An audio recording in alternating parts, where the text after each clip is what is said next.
What if one decision could completely change the direction of your life? For me, that decision was leaving everything familiar behind and moving to China. Hi, my name is Augusta, a Nigerian woman, and I recently relocated to China. I'll be documenting my journey as I navigate this new country, the opportunities, the challenges, the cultural differences, and everything in between. I must say, getting on that flight wasn't easy. 7 months earlier, I was sitting in Nigeria frustrated, exhausted, and wondering if my life would ever change. That's where this story really begins. So, if you would like to see China through the eyes of a Nigerian woman, make sure you follow along. But before I show you my new life in China, let me tell you how this journey began. This all started in October 2025. I woke up one morning frustrated and exhausted. After years of working hard, I felt like my life wasn't moving in the direction I wanted. I had been a makeup artist for over 10 years. While the job helped me survive, pay rent, and feed myself, I couldn't help feeling that I wasn't making the progress I had hoped for. I also tried several businesses. I invested my money, time, and energy, but instead of the businesses feeding me, I found myself feeding them. When I told my family, they were surprisingly supportive. My younger brother in China immediately started helping me with the process. What followed were months of paperwork, document authentication, visa applications, and waiting. I chose China because I've always been business minded. Being in a country known for manufacturing and trade felt like positioning myself closer to opportunities. As the departure date got closer, the reality started sinking in. Everything I had planned for months was finally happening. For months, relocating has just been a plan. It was paperwork, applications, embassy visits, and waiting for approvals. But now, standing in my room surrounded by boxes, it felt real. Everything I had built over the years had to fit into a few boxes. It's funny how your entire life can suddenly be reduced to luggage. As I packed each item, I found myself remembering different chapters of my life. Some things brought back good memories, while others reminded me of the struggles I was ready to leave behind. I kept asking myself, am I really doing this? There were moments I felt excited, moments I felt scared, and moments I wondered what my life would look like a year from now. Living wasn't easy. Nigeria is home, is where I was born, where I built my career, where my family and friends are, and where I spent most of my life. No matter how much I wanted a new beginning, there was still a part of me that was sad to leave everything familiar behind. But I knew I couldn't let fear make decisions for me. I had spent years waiting for the right time, waiting for things to improve, waiting for a breakthrough. Eventually, I realized that if I wanted my life to change, I had to be willing to make a change. So, with every item I packed, I felt like I was packing more than clothes and personal belongings. I was packing 10 years of experience, 10 years of lessons, 10 years of mistakes, 10 years of growth. And I was carrying all of that with me into a completely new chapter. At that point, I didn't know exactly what life is in China would be like. I didn't know what challenges I would face. I didn't know how difficult starting all over would be. But I knew one thing for sure.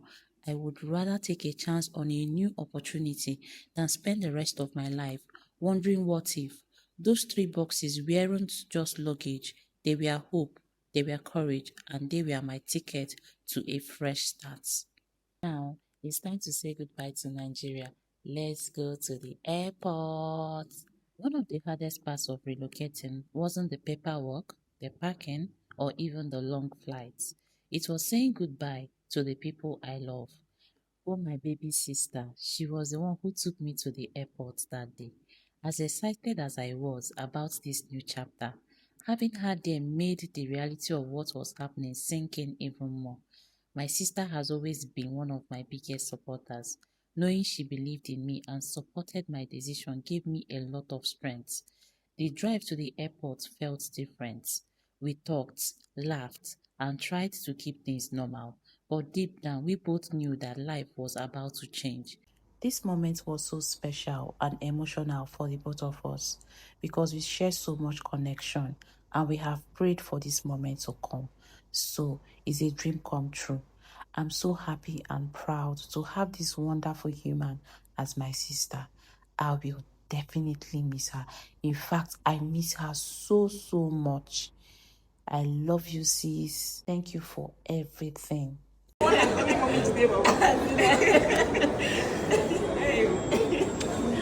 Hey, God. Then there was my nephews. Words cannot even describe how much I already miss you guys.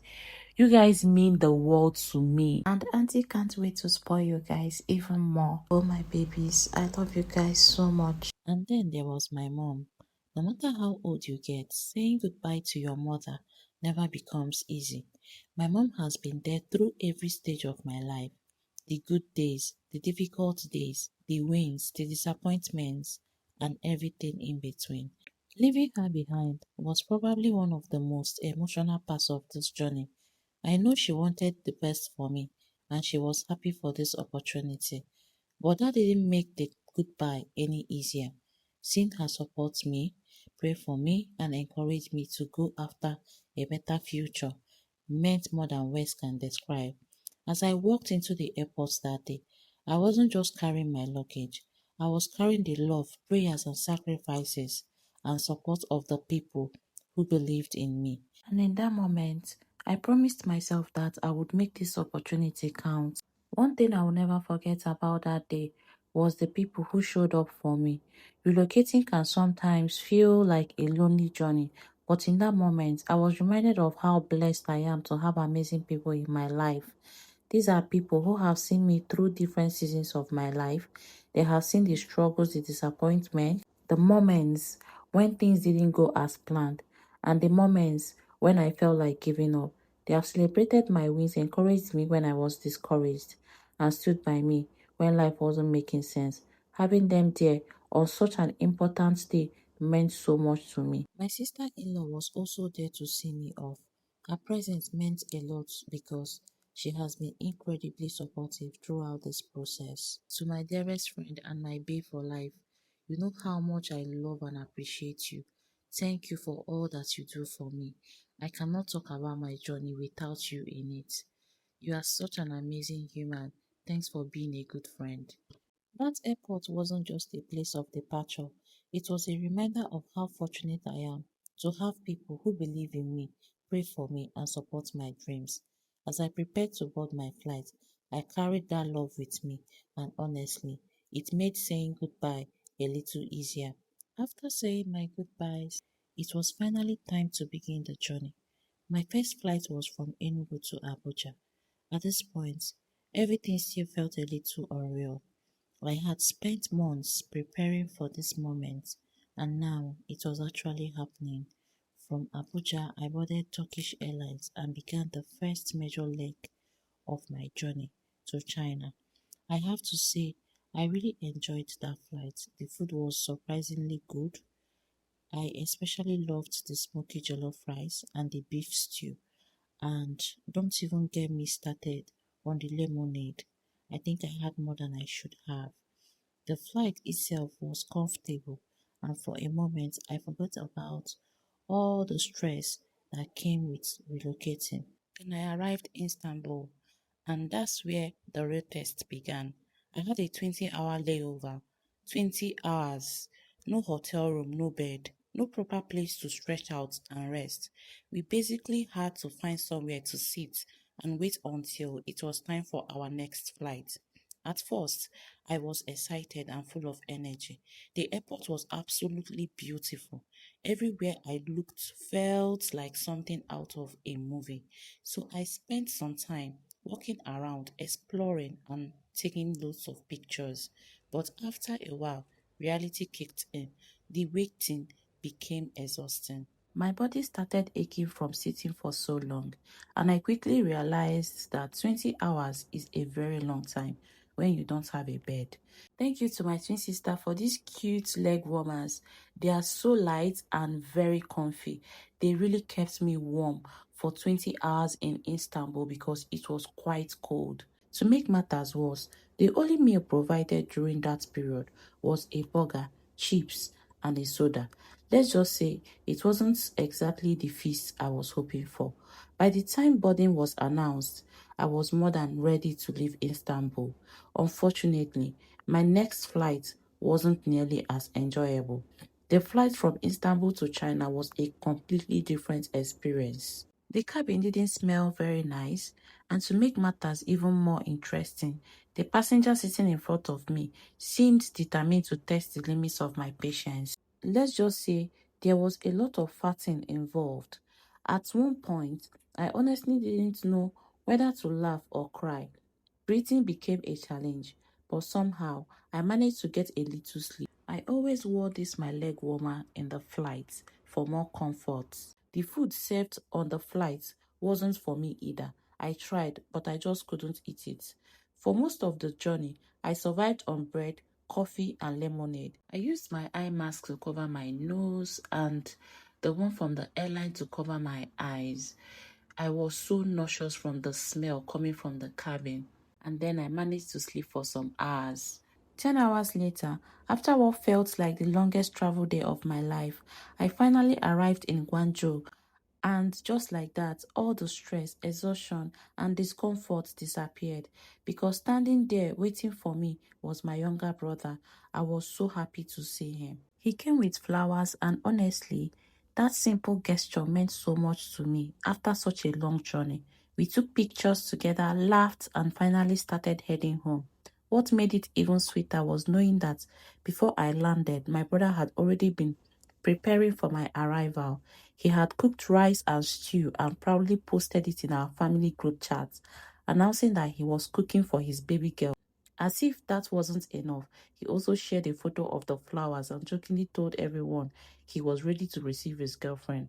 Trust my brother, those little gestures may seem small, but after being away from home and spending hours in airports and airplanes, they meant everything to me. Before heading home, he first took me to get a SIM card and a VPN so I could stay connected.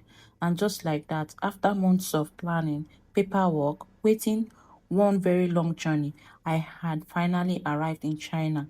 A brand new chapter of my life was about to begin.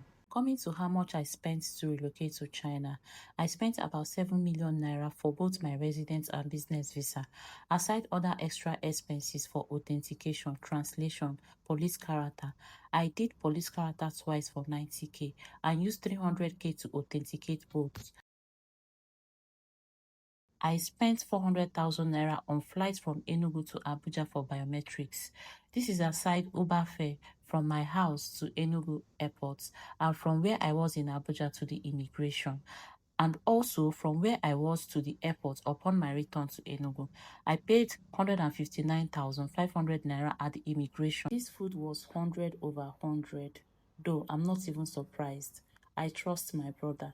I registered my company for 60,000 naira, and I also spent about 120k on flights from Enugu to Abuja on the day of my relocation. I paid 1.8 million naira for my international flights to and from. I spent some money for food at Istanbul. I paid 40,000 naira for a night in a hotel. During my residence documentation, I also paid about 250,000 naira to register for accommodation in a different hotel. I paid 200,000 naira for medicals. So, in total, let's just say about 10 million naira and above. To everyone who supported this journey, thank you and God bless you. I'm indeed grateful. Also, don't forget to subscribe. Bye, guys.